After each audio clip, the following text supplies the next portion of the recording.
What's up, everyone? This is episode number 74 of the Wax Museum podcast, where I talk about all things basketball cards from past to present to future.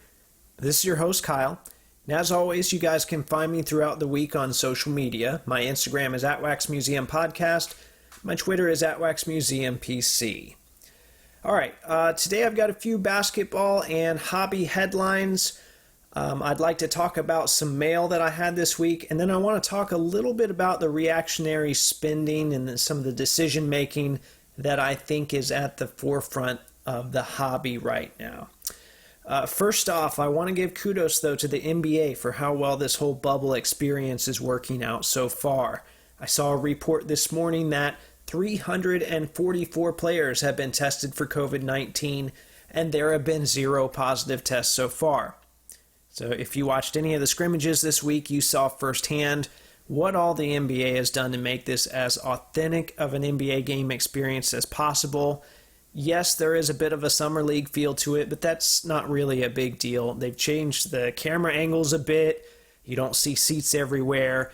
They've got big LED boards that show the home team logos and graphics. They've got local advertisements. For example, I know the Pacers had ads for Kroger's and Jack's Donuts. Those are definitely not things that you'd find in Orlando.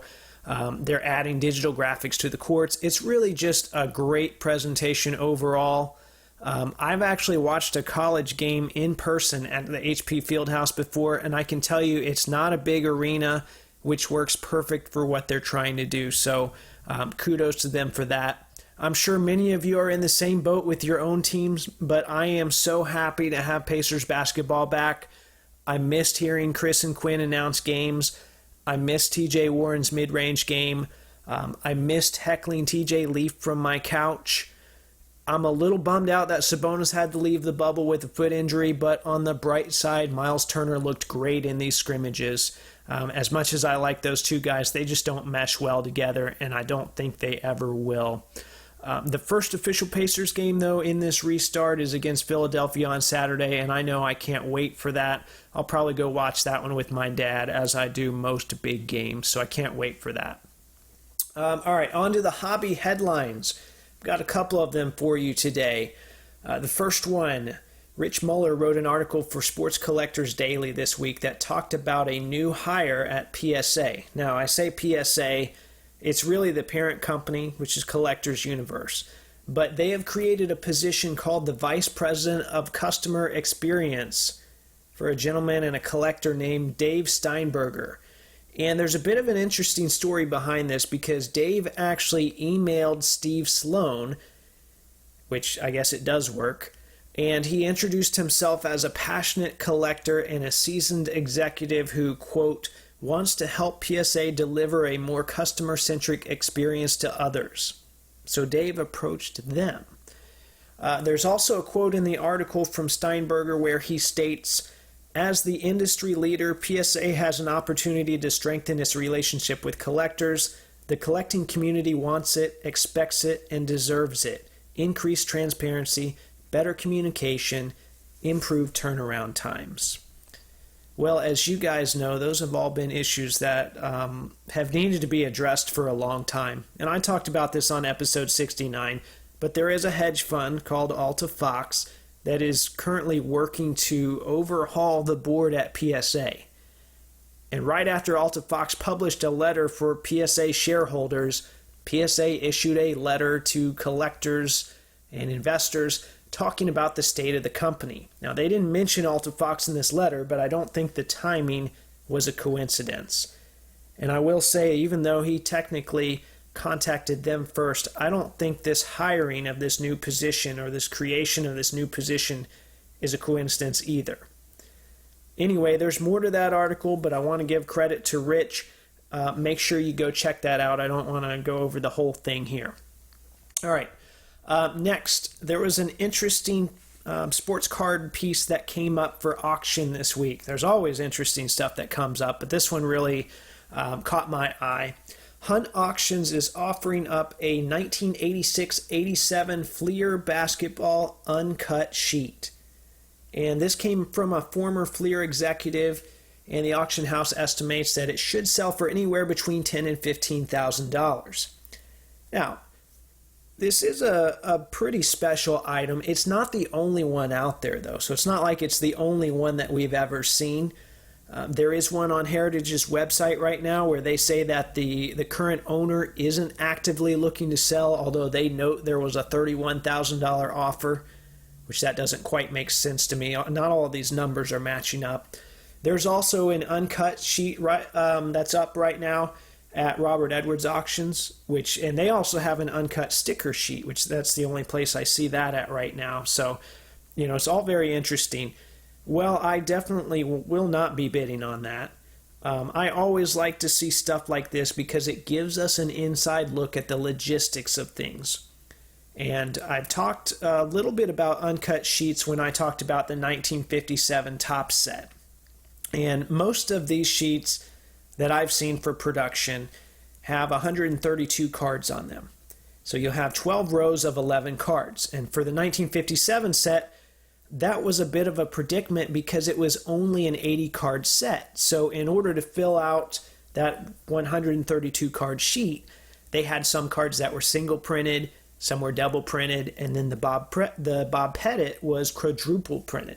Well, 1986-87 Fleer, on the other hand, was a 132 card set, which, all these years, I hadn't thought about it much. It seems like an odd number, but when you see that exactly 132 cards fit on a sheet, it makes sense.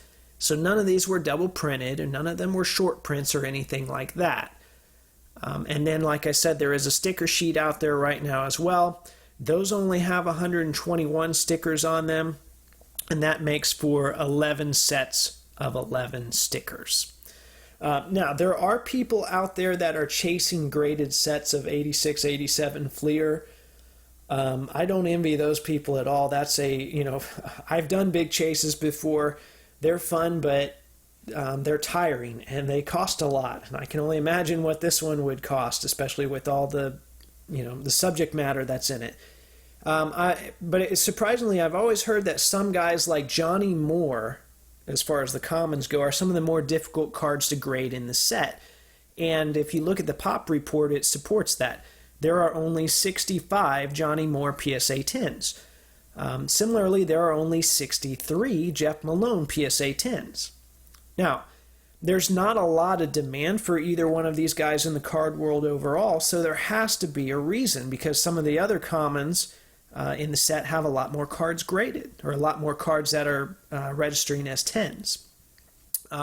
Well, if you look at this uncut sheet, you notice that Johnny Moore is the second to last card on the top edge, and Jeff Malone is at the very top left. So it all has to do with their positioning on the sheet. And these types of auctions are important for us, even though some of us were not bidding, because it verifies that stuff. To be honest, it doesn't really matter to me what price this stuff goes for, but I appreciate the chance to look at it, and I encourage you to do so as well. I think I posted it on my social media last week. If not, I'll make sure and get that up, because I think this kind of stuff is fun. Speaking of fun, that's going to be my segue to talking about a couple pieces of mail from this week. And as you guys know, if I'm talking about something I got in the mail, usually there's going to be some sort of a backstory. For example, I got a Jermaine O'Neal Logo Man in this week, but I'm not going to talk much about that because there's really not much to say. I like it a lot, but it was a classic case of I bought it and it showed up. It doesn't really make for compelling listening. But there were a couple packages that I think are worth noting and I do want to talk about. The first one of those is an eBay lot that I discovered a couple of weeks ago. And it was listed under football cards. And it was titled Football and Basketball Commons Year 2012 and Up. And there were 3 stacks. One of those was basketball. And the stack on the left had a Tyler Hansbrough card at the top. And it was 2012 Prism. And it looks like in that entire stack there was probably about 100 2012 Prism base cards. And as we know, the definition of common or base card has changed a lot over the last few months. So there are a lot of people, believe it or not, that are still sitting on this stuff and have no clue. So this thing had a starting bid of $5, or you can make an offer. So I threw out a $20 offer. and they accepted it. So after shipping, that came out to $26 shipped. Now, I always look and see what else this person is selling, because if they were selling like a Prism Kawhi or a Prism Anthony Davis, then I could, feel pretty safe that these commons were actually commons. But they weren't selling any of that stuff. So, of course, all the time I'm waiting for this package to show up, there's this dream scenario, well, what if I pulled a Kawhi? What if I pull an Anthony Davis? Maybe there's a couple in there. Maybe there's a LeBron in there. But at the same time, I still try not to hope for the best. I don't want to present myself with a scenario that's always going to, see me be let down. So anyway, that package came in this week, and I posted it up on my YouTube channel. The video is still there if you want to take a look at it sometime. Please subscribe while you're there. But I opened a box of 2012 Prism when it came out. But I probably haven't gone through a big stack of 2012 Prism cards really since then. So it was an awesome blast from the past. So that, even if nothing came out of it, there was a nostalgia cost that was well worth it. So I went through that. Like I said, it's on my YouTube. While I didn't find any monsters that could have been in there, there were a couple of Jimmy Butler rookies. I think those are $80 cards now. There was a James Harden base card, which is 25 or $30. A Dwayne Wade base card, same thing. So all in all, it was a good, a fun, a profitable experience for $26. Way better than opening any blaster for that same cost. And then I'll end that by saying, I show that to people and they say, man, you're really lucky. I never find that stuff. And I try, I don't want to sound condescending, but my next question will be, are you looking for that stuff? Because I probably, right now I'm not teaching, I'm in my off period. So I might be looking at thousands and thousands of listings before I come across something like that. So, that's always my question for people. Are you looking? You're not going to find it if you're not looking. All right. There was one more piece of mail that I want to share with you guys today. And part of why I want to tell some of these stories is to continue to encourage people that there is such a thing as the long game in the hobby. Some of you might be newer to the hobby and you haven't been around long enough to see things play out over time. I want to see you make it to that point. I'm rooting for you. Or maybe some of you have been around for a while and you could just use a friendly reminder to hang in there and keep looking for those cards that have escaped you up to this point. I know what it's like to be in a drought when you're looking for a certain set or you're looking for cards. Remember, I just came off of a 9-year chase for a set, right? So that happens, okay? Whatever your situation is, though, I want to be able to share this with you. So, what was package number 2? Well, as I mentioned on here before, I collect Ron Artest cards. And last week I was running through one of my usual patch searches on eBay, and I came across a card that made me audibly gasp. And I know that sounds cheesy. It's almost embarrassing to say that, but you know what? It is what it is. That's what happened when I saw it. So I'm sure some of you might be familiar with that eBay gasp. So what was the card? It was a 2005-2006 Ron Artest Upper Deck Exquisite Limited Logos card numbered to 50. And visually, there's some things on this card that kind of clash that would not make you want to gasp in a good way. You've got a blue Pacers patch on a purple card with a Kings picture. So why did this card get that kind of a reaction from me? Well, the short answer is I've been hunting for it. But the short answer doesn't do it justice. Okay. Well, my Ron Artest collection, I've talked about it some before, but it's evolved quite a bit over time. It used to be just Pacer stuff with a few Bulls rookies here and there. So I had seen this card in the past, but since it was a Kings card, I didn't want anything to do with it. Well, then about 3 years ago, I got a Tayshaun Prince card from the same set in hand, and I really liked it. And that got me kind of looking and thinking, I'd really like a Pacers card from this set, but there weren't options, and that got me looking at the Artest again and really reconsidering if I wanted it. And I realized that the patch in the Artest card was from a Pacers ABA throwback jersey. That was something that was unique and captured a couple eras of Pacers history. Also, the card was around the time frame that he was traded, so it does tell a story. So it checks multiple boxes that I value more so than I used to. So after all of that, sometime in 2018, I decided, you know what, I'm going to pursue this card.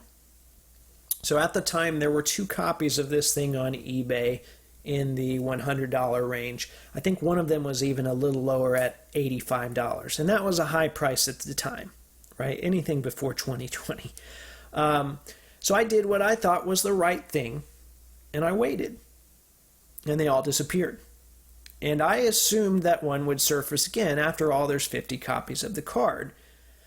But I was going to do everything I could to help make one surface, if possible. So in October of 2018, I made a blowout thread to try and track one down. Well, no luck. Okay. So then in December of 2018, I found an old PhotoBucket account where a guy had like 5 copies of this card, so 10% of the print run. And I just want one. So he had a lot of these cards. So I cross-referenced his PhotoBucket account name with some of the popular forums online, and I discovered that he wasn't active on any of the message boards anymore. But that's no reason to stop the search, though. So things did take a bit of a weird turn after that. In addition to the Ron Artest cards on his PhotoBucket, there were a few pictures of him flexing, right? Flexing his muscles.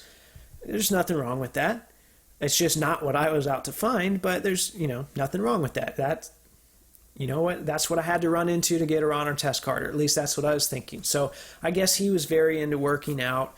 I don't remember what it was exactly, but he had a relatively unique tattoo on his chest and then also one on his bicep. So that left me with a couple of clues. I had a former online alias that he had used and a picture of this guy with some, very clear identifiers. So after doing some more searching and matching some pictures up, I was able to track him down on Facebook. So I, at the risk of sounding super stalkerish to you and to him, I shot him a quick message, something like, hey, I'm looking for somebody that used to go by this username online. Do I have the right person? I didn't go into the backstory of like, hey, I matched your tattoos up and all that kind of stuff. Hey, do I have the right person? He confirmed that it was. I asked if he had any Ron Artest cards.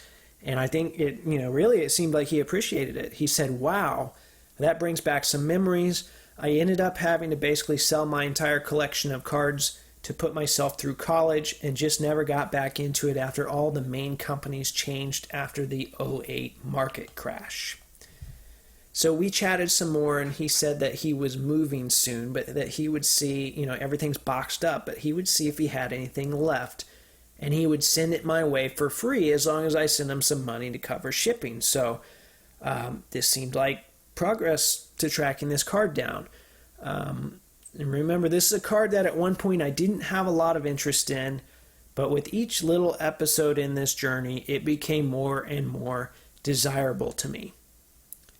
So we chatted a couple more times over the next month or two, but it turned out that he couldn't find anything, which, I can't fault him for that. It was disappointing, but I appreciated connecting with him. And it's one of those things, you never know down the line where, having these contacts might actually work in your favor. But it didn't work this time, and once again, the search went cold.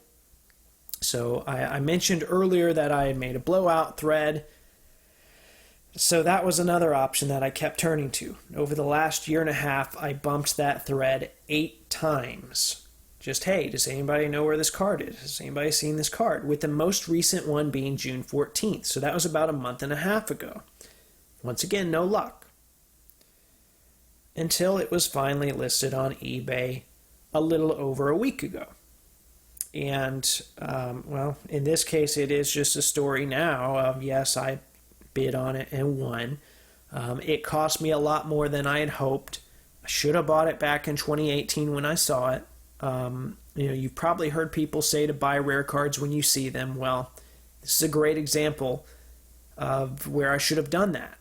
Even I'll think, there's a couple copies out there right now, I'm safe.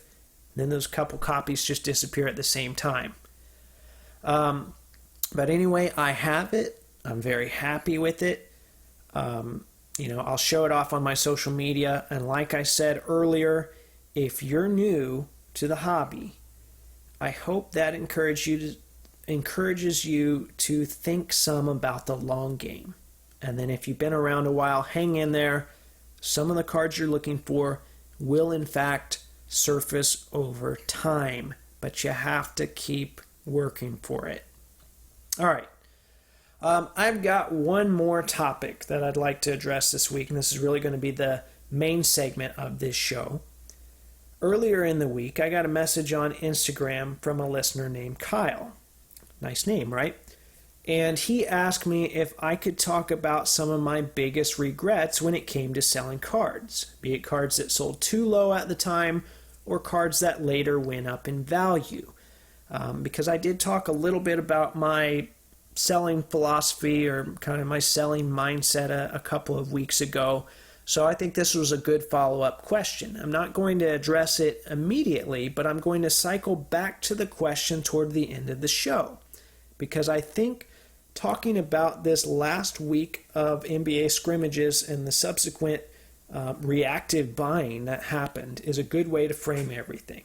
Because this allows me to continue talking a little bit about my philosophy of selling that I touched on not long ago. Now, remember, my mindset is going to be first and foremost as a collector and a collector of raw cards. As always, I'm not telling you what to do. Do your own research. I'm not here to give you, investment advice or advice on players. The reason I'll use specific player examples is because they've helped shape my perspective. Because everything I do in this hobby is the result of someone's experience, whether it's mine or whether it's someone else's. Okay, so earlier this week, Bull made his NBA debut with the Denver Nuggets in a scrimmage game. I'm sure you've heard about it, but for those of you that don't know much about him, he's a 7'2 center. He's the son of former NBA player Manute Bol. And by all means, this debut was an impressive outing. He scored 16 points, he grabbed 10 rebounds, he registered 6 blocks. Well, as you guys know, we haven't seen NBA action since March, and a lot has happened in the hobby since then. We had Shaq rookies go up, we had the rise of Bulls cards with that documentary, we had the metal base cards, we had influencers talking about guys like Devin Booker. So I think, this was the very first scrimmage game for all of the NBA. If not, it was one of the first 2 or 3. So when the market saw something that was actually performance-based and unpredictable, there seemed to be a bit of an overreaction afterward. That's not to say that Bol won't be a good NBA player, but his raw silver prism rookie selling for anywhere between $100 and $150 right now. If you compare that to other players that are in that range, that seems a little crazy to me, at least, just to me. So I've had several friends and collectors reach out to me and ask what they should do with their Bull cards. And I don't claim to know everything. I don't get everything right. I feel like I have a pretty good grasp on things, though, and I think I know what's the right move right now, at least what's the right move for me. But then again, when I think of the year 2020, all I think about is a Weird Al song called Everything You Know Is Wrong. And I teased this on my Instagram. This is actually one of his original songs. Most of what he did, they were all parodies, but this is one of the originals, and a lot of those are underrated. But if you don't know it, the chorus goes like this. It says, everything you know is wrong. Black is white, up is down, and short is long. And everything you thought was just so important doesn't matter. everything you know is wrong. Just forget the words and sing along. All you need to understand is everything you know is wrong. Now, maybe that's the new anthem for all of us experienced collectors in 2020, right? Everything you know is wrong. Now, I think saying everything you know and wrong is a bit of an overstatement. Obviously, this is a little bit of hyperbole, but we've seen influencers and new money come in and change things in ways that don't make sense. And even though a lot of these people have paid little to no consideration for the history of the hobby and the people that were there before them, we've had no choice but to adapt. But you know what? Hey, I sold some J.R. Smith and some Dion Waiters cards this week, so it's not all bad, right? But I still think, even though, we say everything you know is wrong and everything's changing, I still think there's some value and there's still some perspective to be gained from past experiences. And that's when people were asking me about Bull cards, that's ultimately where I drew from when it came time to make a decision for myself and then to talk about it with people that I'm close with that, want my advice and that I'm comfortable talking and giving them advice. Because quite frankly, this isn't the first time we've seen something that's similar to this. Now, the dollar amounts and the price multipliers might be a lot higher, but Summer League of 2018 gave us a couple of examples to help put things into perspective. And the first one of those was Harry Giles. I'm not going to talk about this one in detail. If you listen to the newest House of Jordans interview, which came out, I think, last Friday, it featured G, which is a.k.a. The Lucky Show on Instagram, who's also the Luca Show on YouTube, and he was also part of last week's listener forum. But they touched on this a little bit because he went really big on Harry Giles, and he can tell you firsthand how easy it is to get caught up in the hype. Okay, so that would be a good resource to turn to for that. The other big example that I want to touch on from 2018 was Philadelphia's Furkhan Korkmaz. And, let's look at him real quick today, right? Even though we're talking about an example from 2018, he's still in the league. He's 23 years old, which is still very young. He's averaging nearly 10 points per game while shooting almost 40% from the three-point line. So he's a valuable piece of an NBA team. He's had 30-point games in his career. He's not tearing up the league necessarily, but those numbers are still respectable. Okay, so back on July 6th of 2018, Furkhan dropped 40 points in a Summer League game, and it was a big deal.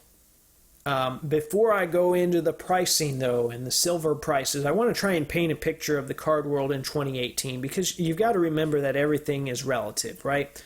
So take a guy like Jason Tatum. Top rookie.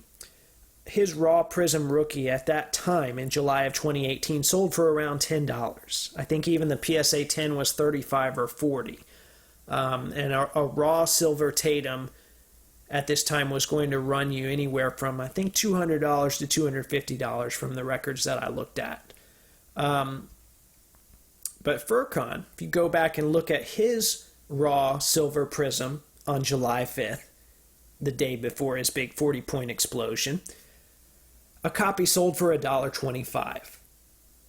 So then he has his big game, and basically all of the copies under $15 get snatched up. So, if you look at it, a card goes from $1.25 to $15. It doesn't seem like a big gain. You're talking about $13 and some change.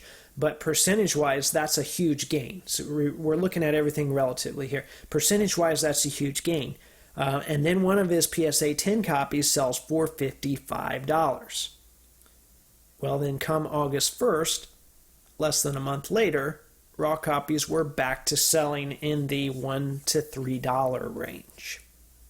So when Furkhan dropped 40 points in the summer of 2018, there were a number of paths that collectors could take. The first one said, wow, this guy has a lot of potential. I'm going to buy more cards. And those people bought right then, even though there was a spike, and we were about to enter almost 3 months without basketball. That's when sometimes you got to step back and think about it. But that was path one. I don't want to, be too condescending of that person at this point. The second path said, well, I think this guy has a lot of potential, but I'm going to assume things cool off again and pick some stuff up in a month or so. So maybe some of you out there, maybe you really like what you see in Bol, but you can relate to this a little bit. Okay. The third one said, well, I'm just going to hold what I already have because I like what I see. And then the fourth one said, I'm going to sell these now because I can't see them getting much higher, or I'm happy with whatever gains I'm going to get at this moment. Okay, so those were, I'm sure there are other paths, but those are four main ones that I wanted to outline real quick. Well, how did those turn out? What is the status of Furkhan Korkmaz cards in the summer of 2020? Because everything's high now, right? Everything's gone up.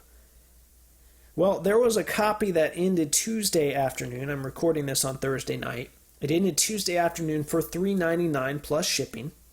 I've seen some in the $10 range as well. It just depends on kind of the selling platform and, if there's free shipping or not.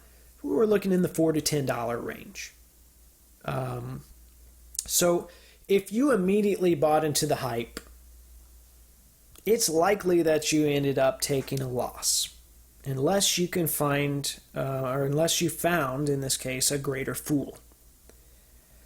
If you were one of those people that let things cool off a bit, knowing that you were about to enter a break, it's possible you made a little bit of money in the grand scheme of things. At the very least, you minimized your losses.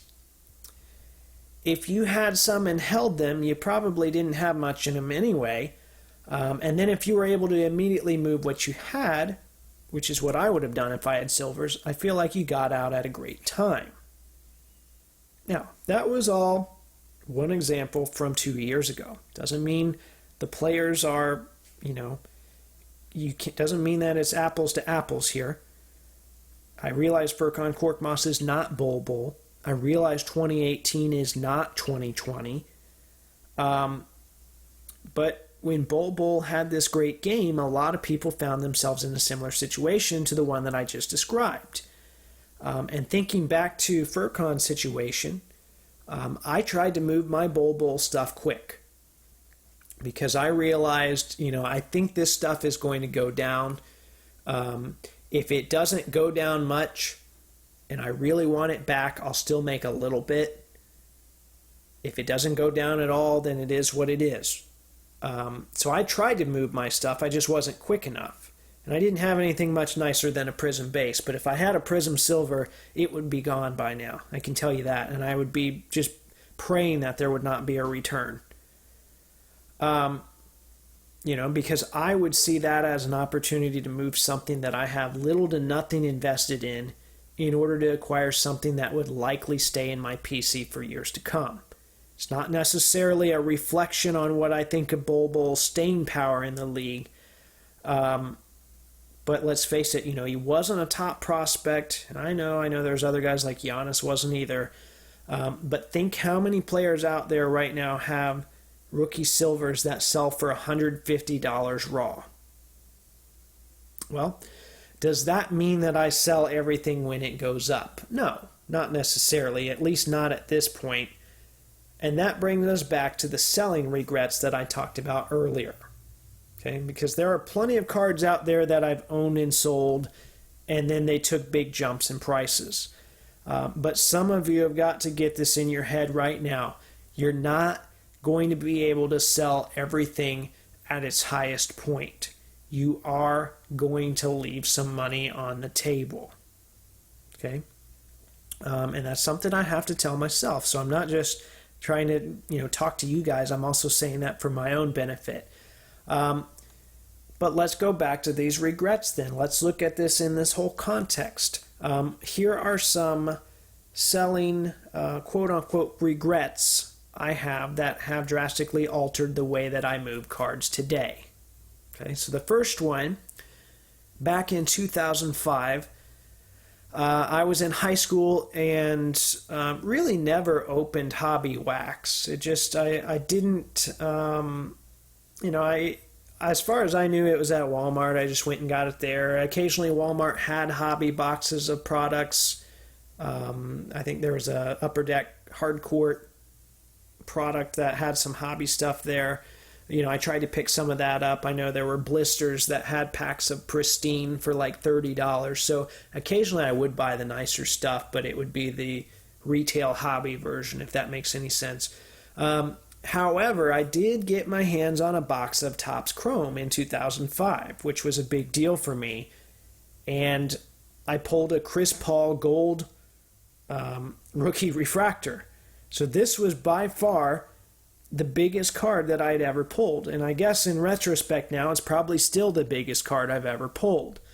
But I posted about the pull on a message board called Sports Card Forum. Long story short, I traded the card for a Darren Williams Superfractor Auto, which was a huge card at the time. And then I sold that for a little over $400. So I had never had that kind of money before. And looking back, I can't tell you one thing that I spent it on. I'm sure I probably bought some cards with it, but I probably ended up buying CDs and stuff like that. I was in high school. Whatever. It is what it is. And to be honest, I really didn't regret that a whole lot until recently when I saw a raw copy sell for $2,200. But that didn't last long because I had to ask myself, why do I regret that? And the answer was simple. It was only for the money. I only regretted it because I sold it for $400 15 years ago, and now it's worth $2,200. I still didn't want the card itself. I'd love to have a chrome Chris Paul for my rookie binder, but I still didn't want the gold necessarily, or I couldn't justify it being worth that much. I just wanted the $2,200. So that's, really that's just part of the game. Sometimes you win big, sometimes you lose big. Now, there aren't a lot of direct parallels to that today because I feel like I got a fair market value for that card at the time. So let's look at some more recent examples. Back when 2018 Prism came out, there was a time period where you could get Luka rookies in the $10 to $20 range. It was very common. So someone, I was set up at a local show. Someone else that was set up there had one, and he wanted $10 for it. So I bought it, and I immediately flipped it for $15. And the main reason was my wife and I had already pulled one that we were keeping, so I had one for my PC. After that, I try to do everything I can while I'm sitting there to make my $40 table fee back. Just maximize what I can in that moment. So percentage-wise, going from 10 to 15, that was a good profit. And that was before 2020, where, everything that comes out of a wrapper now eventually turns to gold. I didn't regret it at the time. Yes, it's selling for a lot more now, but more than anything, I wouldn't say I really regret it. I just look back at that and laugh. A similar example, I think this was sometime in early 2019. I bought the majority of the spots in a Raz, which I don't like to do those anymore, but I went through a short phase where I was buying raffle spots in Razes, basically, and it totaled out to something like $35 out of pocket. So I won, and the prize was 3 cards. It was a Luka Prism PSA 9, and then 2 Lonzo Ball Silver Prisms PSA 9. And keep in mind, at this time, a 9 was about the same in value to a raw card. So Luka, a PSA 9, was selling for around $20, and the Lonzo Silvers were selling for about $15 a piece. So I kept the 2 Lonzos and tried to get most of my money back by selling the Luka for $20. Now, granted, I still have both of the Alonzos, and they're worth over $100 a piece now. Yes, I know the Luka's worth a lot too. It's just another scenario that makes me laugh, right? Because the moral of these last 2 stories about all these Luka Prisms is this. I'm not selling any Prism rookies of top players until they get really... until the value goes up quite a bit now. So I pulled 3 Zions this year, and at the time they were selling for $35 a piece, and I kept all of them. The last I checked, they were in the $200 range. Now, I have no problem moving one for that, just because there's a lot of that card out there.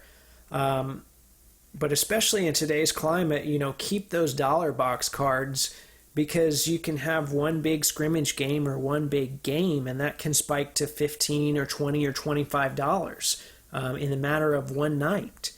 And I'll move the lower tier players at that price, but not the ones that the top picks that I think have the real potential. Okay, I've got 2 more for you. So last year I sold a Giannis Hoops rookie for $20. Now, this is one that I pulled, and I waited for this thing to mature for 6 years. And he won an MVP, and it still didn't go up a ton.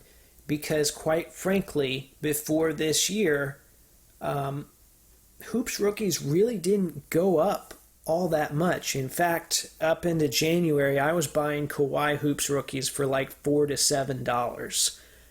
$7. So anyway, though, at this point, I thought $20 was a good exit point, because that was kind of my strategy for a lot of these guys. Buy them at 4 or 5, get out at 20. Well, if you've seen prices lately for Giannis, that was not a good exit point. But even though I could make more money on it now, my real regret is that I can't put it in the rookie binder which is a little project that I've started. I want to get one key rookie from all of the big players in NBA history. And I could still go out and buy a Giannis, and yes, it would be much more expensive now, but it won't be the Hoops rookie that I pulled. I wouldn't be able to get a 2013 box now anyway, probably. So the money doesn't hurt. I don't regret the money side of it as much as I would just like a Hoops rookie for my binder. However, I have reacted to the monetary side as well, because I don't want to keep losing money on rookies. You've got to observe what you're doing and what's working and what's not, and react to that. So I talked about this briefly. It was a long while ago, but I have no clue what episode it's in. But before his debut, I bought a dozen Zion Hoops rookies for $4 each or less. And at the same time, I bought a dozen Ja Morant Hoops rookies for $3 each or less. So I'm sitting on a dozen of each of them, and I haven't moved any of them yet. I figure they'll at least reach, $30 at some point. I think Zion might even be past that. But even if I only sell those 12 Zions for $30, I'm turning my initial $48 into $360. So if I leave some money on the table by not grading or not moving the card at its all-time peak, it's still not going to be a regret. I'm still okay with that. At a plus $300 profit, I'm good with that, right? Now, I might look back and laugh at the prices it gets to, but it's not a regret. The thing I have to remember, though, and this goes for you guys too, I have to tell myself this a lot because I buy a decent amount of lots and I have to piece stuff out. Your card is not worth a certain dollar amount until you have that money in hand or that money in your account, because I can't pay for a cheeseburger at McDonald's with a Zion rookie. That money will never actually be actualized if that stuff is just sitting in my boxes. So at some point, I have to put the work in and sell. Okay, so every regret, quote unquote, that I've outlined so far was a move that I could easily justify at the time. I bought and sold enough stuff that those don't bother me too much, although I would like that Giannis rookie back. The stuff that really bothers me, though, it's few and far between, is stuff from my personal collection that I got rid of and wish I had back. And there's not a lot of that, because once you've done it once, you pretty much learn your lesson. I've talked about it before, but the big one for me was a Ron Artest UD Ultimate 1-of-1 that I owned back in the mid-2000s, and I sold it when I was, quote, taking a break. I've not seen that card since. For me, that was a big mistake. I bought it for $50 initially. I sold it for $50. I doubt it's gone up a lot in value since then. Who knows? But it's ironic that the one that bothers me the most probably had the smallest gain, if any, over time. Okay, so the point of all this is, I hope this makes sense. I hope everyone can make something of this. Is that the market has always been reactionary. It might be moving a little quicker now, though.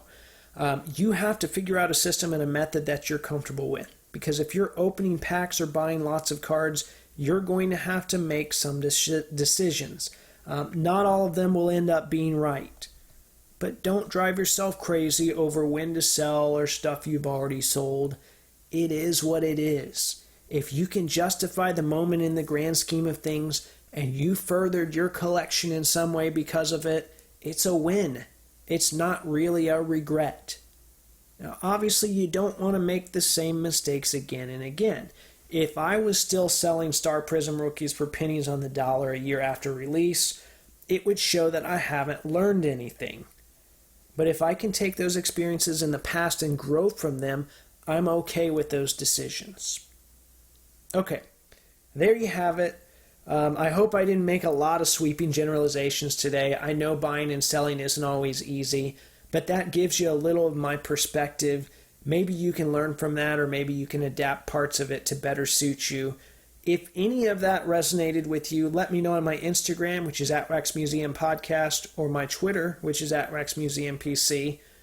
I also want to encourage you to check out the basketball card podcast this week, hosted by Adam, the Real 27 guy. You guys have heard him on here before. If it's not out today, it should be out any day now. I'll be on this week's episode with him. In fact, we're going to record in an hour or so I can't even tell you what exactly is going to be on it. I'm looking forward to that. It should be fun. In the meantime, if you like the content I'm providing, please subscribe, rate, and review on iTunes, Spotify, or Google Play. Hit up the Podbean site for a link to the merch store, tag Taco Bell and let them know they can pay me in burritos. And until next time, this is the Wax Museum Podcast.